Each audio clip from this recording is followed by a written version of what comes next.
CJP protest. எதனால இந்த protest? மே மாசம் நீட் எக்ஸாம் நடக்குது, அதுக்கான ரீ எக்ஸாமும் நடக்குது. எதனாலன்னு பாத்தீங்கன்னா கொஸ்டின் பேப்பர் லீக் ஆயிடுது. இதனால பல மாணவர்கள் டிப்ரெஷன் போற, ஒரு சில பேர் சூசைட் பண்ணிக்கிறாங்க. அந்த எக்ஸாம் எழுத முடியல அப்படின்ற ஒரே காரணத்துக்காக.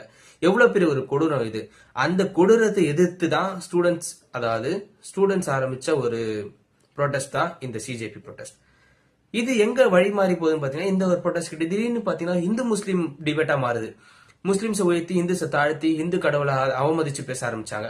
ஒரு கட்டத்துக்கு மேல போயிட்டு இந்தியாவே அவமதிச்சு பேச ஆரம்பிச்சாங்க. ஒரு தாய் பாத்தீங்கன்னா அந்த சிஜேபியோட லீடர் மேல இங்க தெளிக்கிறாங்க. எதனாலன்னு பாத்தீங்கன்னா அந்த லீடர் என்ன சொல்றான் பாத்தீங்கன்னா, இந்தியா தாய்னா அப்ப தந்தை யாருன்னு சொல்லிட்டு கேட்கக்கூடிய ஒரு கேவலமான ஒரு மைண்ட் செட்ல அவன் பேசுறான். அப்ப இப்படிப்பட்ட ஒருத்தர் நடத்துற அந்த ப்ரொடெஸ்டுக்கு ஆதரவு கொடுக்கணுமா அப்படின்னு சொல்லிட்டு பல பேர் இங்க யோசிக்க ஆரம்பிச்சாங்க. அது மட்டும் இல்லாம நம்மளோட தமிழ்நாட்டுல திடீர் போராளிஸ் வந்துட்டாங்க. எங்க இருந்து வந்தாங்கன்னு தெரியல. இத்தனை நாள் ஃபீஃபாவும் ஒடிசை படமும் பார்த்துட்டு இருந்தீங்க. இந்த ஒரு ப்ரொடெஸ்ட் கிட்டத்தட்ட ஒரு மாசமா நடந்துட்டு இருக்கு. அப்ப யாருமே வாய திறக்கல. இப்ப திடீர்னு பாத்தீங்கன்னா விஜய் அவர்கள் பேசல, நார்த்ல போராட்டம் பண்றாங்க, சவுத்ல பாத்தீங்கன்னா ஜனநாயகன் படம் பார்க்க போறாங்க அப்படின்னு சொல்லிட்டு நீங்க எல்லாரும் பேசுறது எனக்கு ரொம்ப ஆச்சரியமா இருக்கு. இது எல்லாம் எதுக்குன்னு பாத்தீங்கன்னா இன்ஸ்டாகிராம்ல ட்ரெண்டிங் ஆகணுன்றதுக்காக பாதிப்பு பண்றாங்க. இன்னொருத்தவங்க இது பாலிடிக்ஸ்க்காக அவங்க யூஸ் பண்ணிக்கிறாங்க.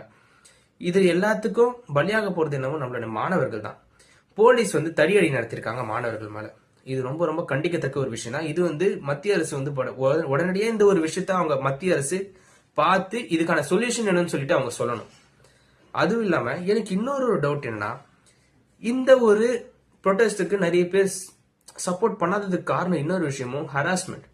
அதாவது ஒரு ப்ரொடெஸ்ட்ல ஒரு லேடி ரிப்போர்ட்டருக்கு ஹராஸ்மெண்ட் நடக்குது எல்லாரும் முன்னாடியும். இப்படிப்பட்ட ஒரு ப்ரொடெஸ்ட் எங்கேயா பார்த்திருப்பீங்களா?